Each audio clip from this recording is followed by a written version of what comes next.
Everyone, good morning to everyone. Last lecture के माध्यम से हमने आपको जो है स्क्रोटम के बारे में, वृषण कोश के बारे में, इसके साथ साथ हमने आपको वृषण के बारे में भी बताया था। और एक वृषण का ऑल ओवरव्यू होता है, उन सारी बातों को आपने पढ़ लिया था। वृषण के अंदर जो होता है क्या क्या संरचनाएं होती है, इन सभी संरचनाओं को भी पढ़ा था। हालांकि पिछले क्लास में डायग्राम अधूरा रह गया था, उसी डायग्राम को आज हम क्या कर रहे हैं, कंप्लीट कर रहे हैं और उसी लेक्चर को हम फिर क्या करते हैं, आगे कंटिन्यू करते हैं उसी टॉपिक को। तो लास्ट लेक्चर में आपने क्या देखा था, हमने आपको जो है बहुत सारी संरचनाओं के बारे में बताया था, लेकिन वहां पर इतनी सारी संरचनाएं नहीं हुआ करती थी। हम सबसे पहले क्या करते हैं, 1 से 2 मिनट के अंदर क्या करते हैं, पिछली क्लास को रिकॉर्ड कर लेते हैं, फिर हम आगे बढ़ेंगे। सबसे पहले आप जानते हैं कि मानव नर जनन तंत्र के अंतर्गत एक जोड़ा वृषण पाया जाता है। इसकी संख्या कितनी होती है, 2 होती है।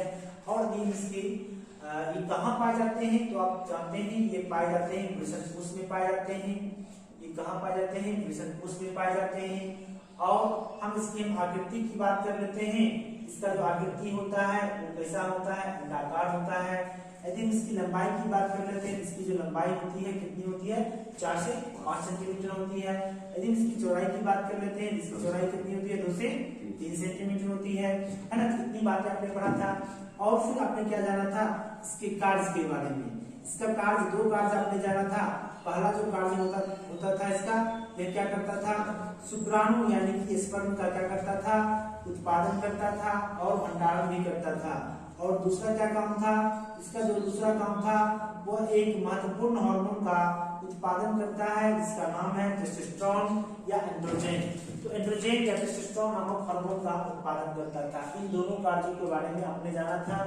इसके साथ साथ फिर हमने जो है आपको बताया था इसके एनाटॉमिकल स्ट्रक्चर के बारे में, इसकी आंतरिक संरचना के बारे में मैंने आपको कुछ बताया था। हालांकि थोड़ा बहुत उसमें बाकी रह गया था, उसी चीज को आज कंटिन्यू कर देते हैं। हमने आपको बताया था कि प्रत्येक वृषण में, है ना, प्रत्येक वृषण में क्या होता है, प्रत्येक वृषण में क्या होता है, 250 कक्ष होते हैं। कितने कक्ष होते हैं, 250 कक्ष होते हैं। और आपने क्या जाना था, प्रत्येक कक्ष को हमने क्या कहा था, प्रत्येक कक्ष को हमने कहा था वृषण पालिका। प्रत्येक कक्ष को हमने क्या कहा था, वृषण पालिका कहा था। और फिर हमने आपको बताया था कि प्रत्येक पालिका में क्या होता है, 1 से 3 अति कुंडलित नलिकाएं होती हैं, जिन नलिकाओं को आपने क्या कहा था, शुक्रजनक नलिका क्या कहा था, शुक्रजनक नलिका कहा था। इसके साथ साथ फिर हमने आपको बताया था इसमें 2 प्रकार की कोशिकाएं होती हैं। एक को आपने बोला था जन्म कोशिका, या फिर इसी का एक दूसरा नाम था स्पर्मेटोगोनिया। क्या नाम था, स्पर्मेटोगोनिया नाम था। फिर हमने बताया था आपको कि स्पर्मेटोगोनिया से क्या बनता है बाबू, स्पर्मेटोगोनिया से क्या बनता है, तो शुक्राणु बनता है ना। इससे क्या बनता है, शुक्राणु बनता है। यानी स्पर्म का जो निर्माण होता है, स्पर्म की जो उत्पत्ति होती है वो किन कोशिकाओं से होती है, जन्म कोशिका से होती है। फिर हमने आपको बताया कि एक और कोशिका होती है जिसको हमने कहा था सर्जोली कोशिका। और सर्जोली कोशिका क्या करता है, सर्जोली कोशिका विकासशील शुक्राणुओं को पोषण देने का काम करता है, विकासशील शुक्राणुओं को पोषण देने का काम करता है। इतनी बातें हमने लास्ट लेक्चर में पढ़ा था। हम डायग्राम के माध्यम से इन्हीं सब संरचनाओं को फिर से रिकॉल करते हैं।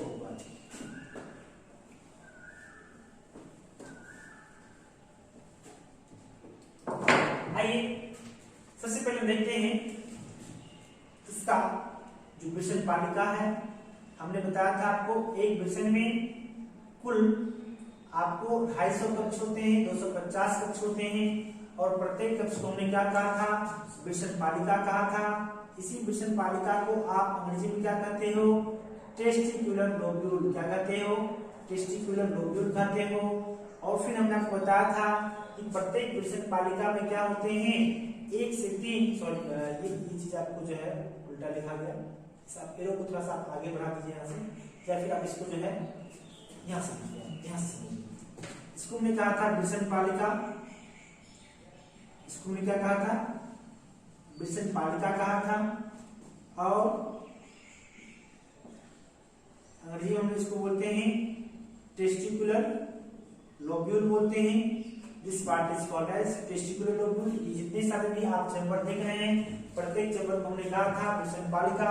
फिर हमने बताया था कि प्रत्येक वृषण पालिका में क्या होता है, 1 से 3 अति कुंडलित नलिकाएं होती हैं, जिन नलिकाओं को हमने क्या कहा था, शुक्रजनक नलिका अपने नाम से अपने कार्य को ये बतला रहा है। जहां पर शुक्राणुओं का उत्पादन होता है, जहां पर शुक्राणुओं का निर्माण होता है, उसको हम लोग बोलते हैं शुक्रजनक नलिका बोलते हैं। और इसी को हम लोग अंग्रेजी में क्या बोलेंगे बाबू? अंग्रेजी में बोलेंगे सेमाइनिफेरस ट्यूब्यूल। क्या बोलेंगे? सेमाइनिफेरस ट्यूब्यूल बोलेंगे। ध्यान रखिएगा इन बातों को आप। सेमाइनिफेरस ट्यूब्यूल को हम लोग बोलते हैं। यहाँ पर क्या होता है, हमने बताया था 2 प्रकार की कोशिका। इस नलिका में कितने प्रकार की कोशिका होती है बाबू? इसमें बताया था 2 प्रकार की कोशिका होती है। एक को हमने बोला था जन्म कोशिका, या फिर इसी का एक दूसरा नाम था स्पर्मेटोगोनिया। लॉट्स ऑफ स्पर्मेटोगोनिया जो होते हैं यहाँ पर पाए जाते हैं, काफी अधिक संख्या में पाए जाते हैं। जिससे क्या होता है? शुक्राणुओं का निर्माण होता है। इससे क्या होता है? शुक्राणुओं का निर्माण होता है। फिर हमने आपको बताया था इसमें क्या होता है, जो दूसरी प्रकार की कोशिका होती है उसको हमने बोला था सेंट्रोली कोशिका। सेंट्रोली कोशिका क्या करता है? इसको पोषण देने का कार्य करता है। सेंट्रोली कोशिका क्या करता है? पोषण देने का कार्य करता है। अब आ जाइए, ये जो बीच का डायग्राम है, यही बीच का डायग्राम और ये वाला जो डायग्राम था हमने आपको लास्ट क्लास में नहीं बताया था। तो ये क्या होता है, आगे चल करके जितने सारे भी, हालांकि देखिए इसको बनाना बहुत ही टफ नहीं है, आप किसी भी वे में इसको जो है आप सर्किल करके से आप जो है बना सकते हैं, है ना। और फिर यहाँ से आप ट्यूब्स के रूप में इसको बाहर निकाल दीजिएगा। फिर क्या हुआ, हमने आपको बताया कि जितने सभी शुक्रजनक नलिकाएं होती हैं वो आगे चल करके क्या होता है, एक जालिकावत संरचना में खुलता है, जिसको हम लोग बोलते हैं विल्सन जालिका। इसको हम लोग क्या बोलते हैं? विल्सन जालिका बोलते हैं। क्या बोलेंगे बाबू? विल्सन जालिका बोलते हैं। और अंग्रेजी में हम लोग इसको बोलते हैं रेटेड टेस्टिस। क्या बोलेंगे? रेटेड टेस्टिस बोलेंगे। ध्यान रखिएगा इन बातों को। फिर हमने आपको बताया था कि विल्सन जालिका क्या होता है। विल्सन जालिका आगे चल करके क्या होता है, एक विल्सन के बाहरी भाग में खुलता है, जिसको हम लोग कहते हैं अधिविल्सन। क्या कहते हैं? अधिविल्सन कहते हैं, है ना। इसको हम क्या कहेंगे? अधिविल्सन कहेंगे। या फिर आप इसी को कहते हो एपिडिडाइमिस। क्या कहते हो? एपिडिडाइमिस। क्या बोलोगे बाबू? एपिडिडाइमिस बोलते हो, है ना। हालांकि एपिडिडाइमिस के 3 भाग होते हैं। आप इसे जो है इंग्लिश में ही लिखिएगा, इसकी हिंदी भी आप खोजिएगा तो फिर आपको नहीं मिल पाएगा। यहाँ से इसके 3 भाग होते हैं। एक को हम लोग बोलते हैं, इसके ब्रैकेट में आप यहाँ पर अथवा में या फिर ब्रैकेट कर दीजिए, एपिडिडाइमिस, है ना। एपिडिडाइमिस, इसके 3 भाग होते हैं। जो फर्स्ट भाग आप देख रहे हैं यहाँ से, इसको हम लोग बोलते हैं कैपिट एपिडिडाइमिस। इसको हम लोग बोलेंगे कैपिट एपिडिडाइमिस। जो बीच का भाग होता है, जो यहाँ का भाग होता है, दिस इज कॉल्ड एज, इसको हम लोग बोलते हैं कॉर्पस। इसको हम लोग बोलते हैं कॉर्पस एपिडिडाइमिस। फिर हमने आपको बताया सबसे जो नीचे का पार्ट होता है, इसको हम लोग बोलते हैं केउडा एपिडिडाइमिस बोलते हैं, है ना। तो 3 भाग हो गए एपिडिडाइमिस का। एपिडिडाइमिस का कार्य क्या होता है? इसका कार्य होता है शुक्राणुओं का भंडारण करना और उसको पोषण देना। शुक्राणुओं का भंडारण करना और पोषण देना। फिर जो ये विल्सन जालिका एपिडिडाइमिस में जिस नलिकाओं के माध्यम से, जिस महीन नलिकाओं के माध्यम से खुलती है, उस महीन नलिका को हम लोग कहते हैं शुक्रवाहिका। इसको हम लोग क्या बोलते हैं? शुक्रवाहिका बोलते हैं। क्या बोलेंगे? शुक्रवाहिका। और इसी को हम लोग अंग्रेजी में कहते हैं वासा इफेरेंसिया। क्या बोलेंगे बाबू? वासा इफेरेंसिया बोलेंगे। क्या बोलेंगे? वासा इफेरेंसिया। फिर एपिडिडाइमिस से क्या होता है, एक नलिका निकलती है, जिन नलिका को हम लोग कहते हैं शुक्रवाहक। क्या बोलते हैं? शुक्रवाहक बोलते हैं। और अंग्रेजी में हम उसको कहते हैं वासा डिफरेंस। क्या बोलते हैं? वासा डिफरेंस बोलते हैं, या वास डिफरेंस के नाम से जानते हैं, दोनों से आप बोल सकते हो। तो इन सभी बातों को आपने यहाँ तक आपने जो जन्म कोशिका, सेंट्रोली कोशिका, इन तमाम बातों को आपने लिख चुका था। यहाँ के बाद आपने इस चीज को नहीं लिखा था, तो आप यहाँ से लिख सकते हैं। हमने आपको बताया यहाँ से कि जब सभी शुक्रजनक नलिका, आप यहाँ से लिख सकते हैं साथ साथ सभी शुक्रजनक नलिका एक जालिकावत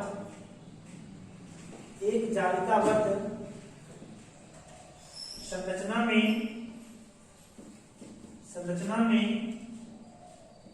खुलती हैं, जिसे जिसे वृषण जालिका, जिसे क्या कहते हैं हम लोग, वृषण जालिका कहते हैं, जिसे वृषण जालिका कहा जाता है ना। इतनी बातों को आपको ध्यान रखना है कि जितने भी शुक्लक नलिकाएं होती हैं वो आगे चल करके है ना एक जालिकाबद्ध संरचना में खुलती हैं, जिसे हम लोग क्या कहते हैं, वृषण जालिका कहते हैं। अब हम इसके बाद की बात कर लेते हैं, है ना। एक मिनट थोड़ा सा वेट करते हैं हम लोग।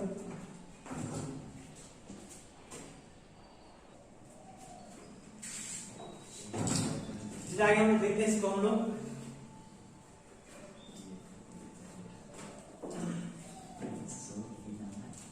तो हमने क्या बताया आपको, सभी शुक्लक नलिकाएं जो होती हैं वो एक साथ कहाँ होती हैं, एपिडिडाइमिस में अधिवेशन में खुलती है, किसके माध्यम से, शुक्रवाहिका के माध्यम से, है ना। तो लास्ट में आपने क्या लिखा, आपने लिखा कि सभी शुक्लक नलिका जो होती है एपिडिडाइमिस में जाकर के खुलती है, यही लिखा आपने, है ना, जिसको हमने क्या कहा, वृषण जालिका कहा, है ना। और ये वृषण ये एपिडेमिस वाली बात शायद हमने नहीं लिखा था, यही जस्ट हमने बताया था, वृषण जालिका से बताया था। अब फिर क्या होगा, आपको आगे आपको बताना है कि जो वृषण जालिका होता है ना, वृषण जालिका आगे चल करके, है ना, वृषण जालिका आगे चलकर, है ना, अधिवृषण में खुलती है। कहाँ खुलती है, अधिवृषण में, अधिवृषण में महीन नलिकाओं के माध्यम से, महीन नलिकाओं के माध्यम से, महीन नलिकाओं के माध्यम से खुलती हैं, जिसे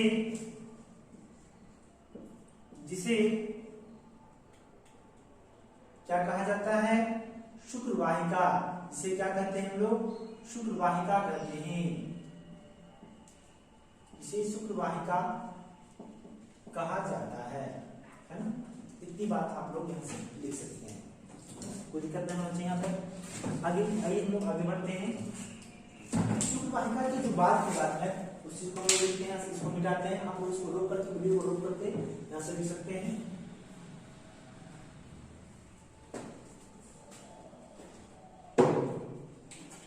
अब देखिए तो हम लोग अधिवृषण के बारे में बात करते हैं, है ना। यदि आपको अधिवृषण का कार्य पूछे, ध्यान रखिएगा, इसमें क्या होता है, इसमें शुक्राणुओं का भंडारण होता है। इसमें क्या होता है, शुक्राणुओं का भंडारण होता है ना। और उसके साथ साथ शुक्राणुओं को पोषण दिया जाता है। इसमें क्या हुआ, इसमें शुक्राणुओं को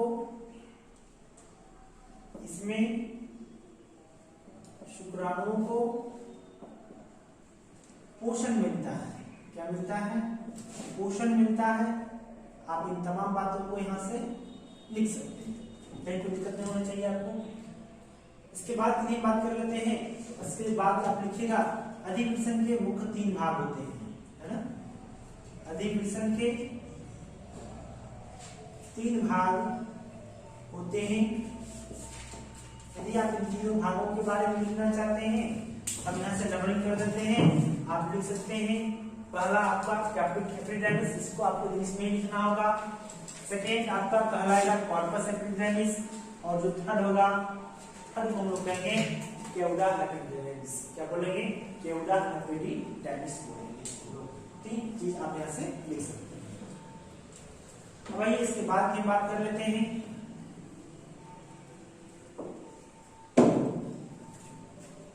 नेक्स्ट पॉइंट, एपिडेमिस से क्या होता है, एक वाहिका निकलती है या एक नलिका निकलती है, जिस नलिका को हम लोग बोलते हैं शुक्रवाहक। और ये शुक्रवाहक क्या करता है, शुक्राणु को वहन करता है, शुक्राणुओं का वहन करता है लैंगिक क्रिया के दौरान। तो आप यहां से लिख सकते हैं,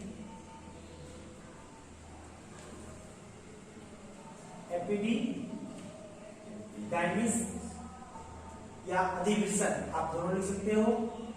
अधिवृषण से शुक्रवाहक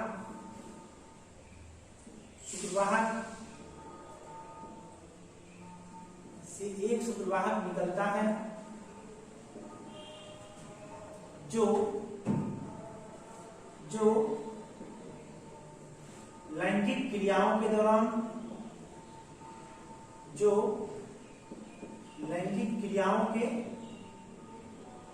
दौरान शुक्राणुओं का वहन करता है। क्या करता है? शुक्राणुओं का वहन करता है। जितनी बातें आपको ध्यान रखनी है, प्रत्येक वृषण से एक शुक्रवाहक निकलते हैं, है ना, जो क्या करता है? लैंगिक क्रिया के दौरान क्वाइट्स के ड्यूरिंग शुक्राणुओं को वहन करता है। इतनी बातें यहाँ से क्लियर हो चुकी हैं।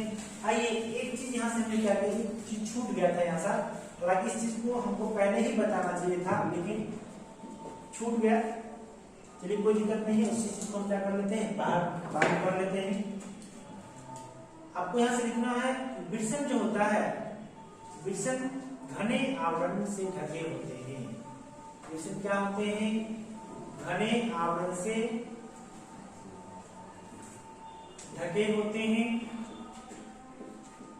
और मुख्यतः ये 3 आवरण से, जिन आवरण से ढके होते हैं उसको लोग ट्यूनिका कहते हैं, जिसे हम लोग ट्यूनिका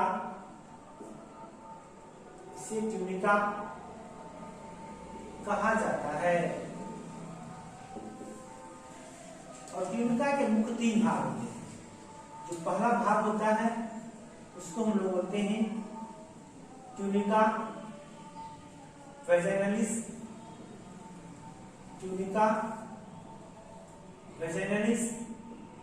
दूसरा भाग होता है उसको हम बोलते हैं ट्यूनिका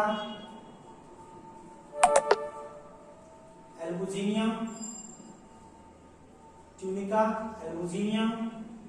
और जो तीसरा रीजन होता है, जो तीसरी परत होती है, उसको हम लोग कहते हैं ट्यूनिका भस्कुलोसा। क्या बोलेंगे? ट्यूनिका भस्कुलोसा बोलेंगे। यदि हम इन तीनों में की बात कर लें, कहाँ अवस्थित है, ध्यान रखिए यहाँ पर ये जो पॉइंट है आपका, ये आपको कहलाता है ट्यूनिका वैजाइनलिस। इसको हम लोग क्या कहते हैं? ट्यूनिका वैजाइनलिस कहते हैं, है ना। तो आप क्या कीजिए, यहाँ से इसी चीज को आप इधर से नोट करते लीजिए। यहाँ पर आप यहाँ से कह सकते हैं दिस आवरण, ये जो आवरण आपको दिख रहा है, इसको हम लोग क्या बोलेंगे? ट्यूनिका वैजाइनलिस बोलेंगे। जो दूसरा परत आपको ब्लैक कलर का यहाँ से दिख रहा है, इसको हम बोलते हैं ट्यूनिका एल्बुजिनिया बोलते हैं। और जो सबसे आंतरिक परत आपको रेड कलर की यहाँ से दिख रही है, ये होती है आपको ट्यूनिका भस्कुलोसा। क्या होता है? ट्यूनिका भस्कुलोसा होता है। ध्यान रखिएगा, ट्यूनिका भस्कुलोसा के बारे में, इसमें क्या होता है? काफी संवेदनशील है ना, काफी संवेदनशील ये आवरण होता है। ये इसके जो ऊतक होते हैं काफी संवेदनशील होते हैं, ध्यान रखिएगा, है ना। अब इसके बारे में आप एक चीज और ध्यान रखिएगा, ये जो होता है फाइब्रस होता है। ये क्या होता है? फाइब्रस होता है, ध्यान रखिएगा। और इन तीनों लेयर का काम होता है वृषण को सुरक्षा देना। उम्मीद करते हैं कि आप ये तमाम बातों के बारे में, तमाम चीजों के बारे में समझ चुके होंगे। हम एक बार इसको फिर से रिकॉल करते हैं और देखते हैं। हमने आपको बताया कि जो वृषण होता है, इसका जो बाहरी रूप होता है वो आपको देखने में अंडाकार होता है। लंबाई की बात कर लेते हैं तो 4 से 5 सेंटीमीटर, चौड़ाई की बात कर लेते हैं तो 2 से 3 सेंटीमीटर होता है। फिर हम बात कर लेते हैं इसके बाहरी आवरण की बात कर लेते हैं। इसके बाहरी आवरण 3 होते हैं। सबसे जो बाहर का आवरण होता है ट्यूनिका वैजाइनलिस कहलाता है। बीच वाला जो सेकेंड वाला होता है ट्यूनिका एल्बुजिनिया कहलाता है। और जो सबसे अंदर का होता है उसको ट्यूनिका भस्कुलोसा कहते हैं। फिर हमने आपको बताया कि ट्यूनिका भस्कुलोसा जो होता है सबसे संवेदनशील आवरण होता है। प्रत्येक टेस्टिस में आपको कुल मिलाकर के 250 कक्ष होते हैं, और प्रत्येक कक्ष को हम लोग कहते हैं वृषण पालिका। प्रत्येक वृषण पालिका में क्या होता है? 1 से 3 अतिकुंडलित नलिकाएं होती हैं। 1 से 3 अतिकुंडलित नलिकाएं होती हैं, जिन नलिकाओं को हम लोग शुक्रगर्भ नलिका कहते हैं। इसमें 2 प्रकार की कोशिका, जन्म कोशिका और सटोली कोशिका। जन्म कोशिका को हम लोग स्पर्मेटोगोनिया कहते हैं, जिससे शुक्राणुओं का विकास होता है, जबकि सटोली कोशिका इसको पोषण देने का काम करती है शुक्राणु को।